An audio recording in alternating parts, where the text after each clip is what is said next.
We are Terminus, or General Patton's Rally for the Troops Super Bowl Rise Up Edition.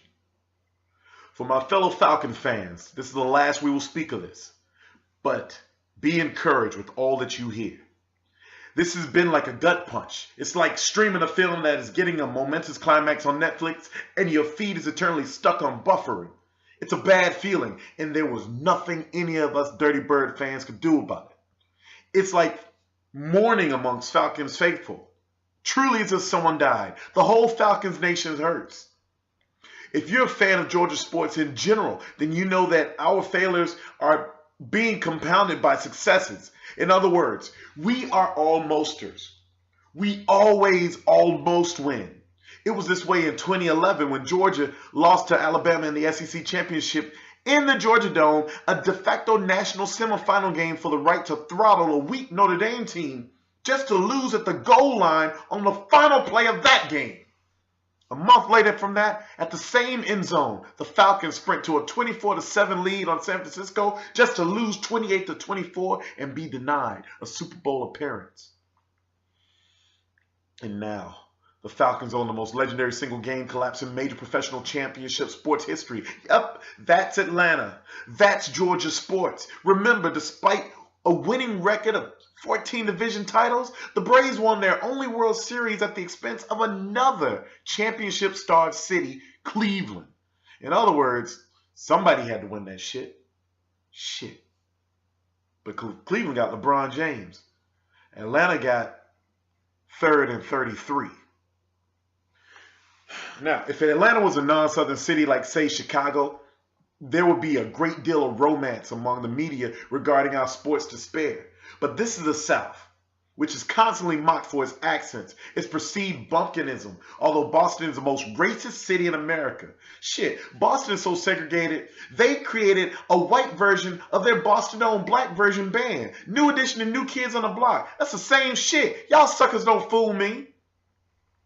But we get constantly mocked for our accents, our perceived bumpkinism, our lack of urban planning, and laughably a pedestrian rail system, for lackluster and unremarkable job hosting the Olympics, and simply for the use of the informal contraction of y'all. But we AT-aliens know we awesome, shawty, right? What they really know about the dirty South? Nothing. They don't know how awesome we are. So yes, this Super Bowl was going to be our collective Peachtree middle finger to the world. This was going to be a downtrodden city saying collectively that suckers better recognize. This was going to be the time we take our Yankee snobbery and deep fry it in a vat of Kiss Our Grits as our dirty birds fly away with the Vince Lombardi trophy. Instead, we get 4 running plays in the second half and a 3rd down and 33, preventing us from a game-clinching field goal. We get defeat and 31 unanswered points. But lo, my friends, I say this to you 48 hours removed from the H-Town meltdown, after reports of fans burying their Falcons jerseys. Y'all some sellout suckers, by the way. I'm going to interrupt right here. Who y'all going to go to? The Cowboys? Them suckers ain't done jack shit in a generation. 2 playoff wins in 22 years? Shit.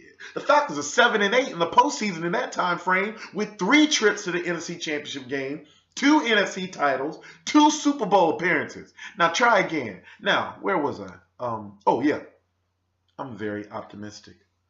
The young defense is flying to the ball as they have adapted Dan Quinn's Seattle-style scheme, and they have potential to be an even better unit next year. So the Birds won't be all about scoring.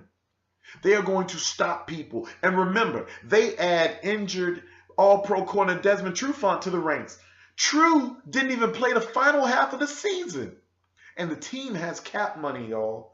1 more pass rusher maybe. Jason Pierre-Paul and his 7.5 fingers and his Super Bowl winning acumen still has at least 10 sacks a season in him. Besides, Atlanta is closer to home for Miami for Pierre-Paul than, and Hartsfield has more flights to his native home of Haiti than New York does.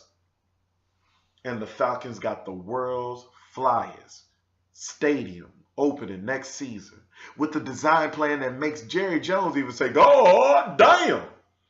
And unlike Jerry Jones of late, we have an owner who, yes, looks like he's tied a few women to railroad tracks in the 20s, but despite looking like a dated evil villain, Arthur Blank is hungry.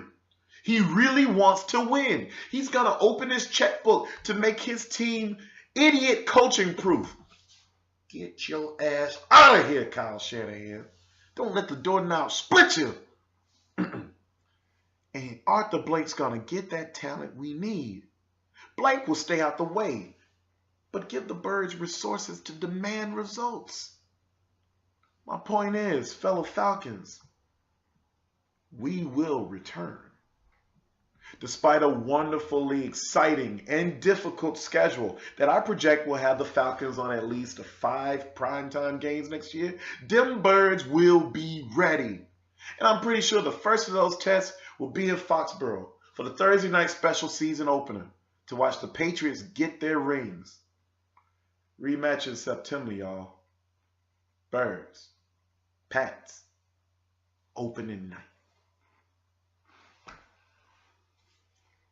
Here's your takeaway, Atlanta. Remember that we are fucking Terminus. We're Terminus, damn it. Know your city's history. Know that when them Yankees burn us, we come back and we will rise up from them ashes and be that fire, just like the phoenix. Except we are birds of a different feather. We are Terminus. We do big things that put the world on notice. We teach the world to sing by drinking Coca-Cola. We are home to a king that taught the world how to dream. We have the world's busiest airport, the country's most soulful music, and we know how to season our food. Amen. Shake off your blues. Pick yourself up. Get your mind right. Grab the shovel and unearth your jersey and your gear. Know your history. And know that when they built Terminus, know that all rails went through there.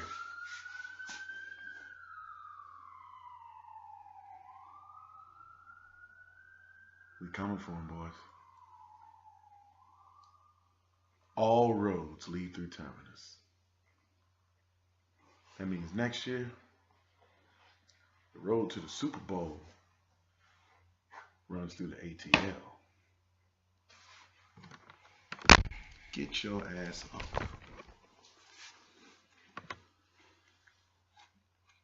Rise up.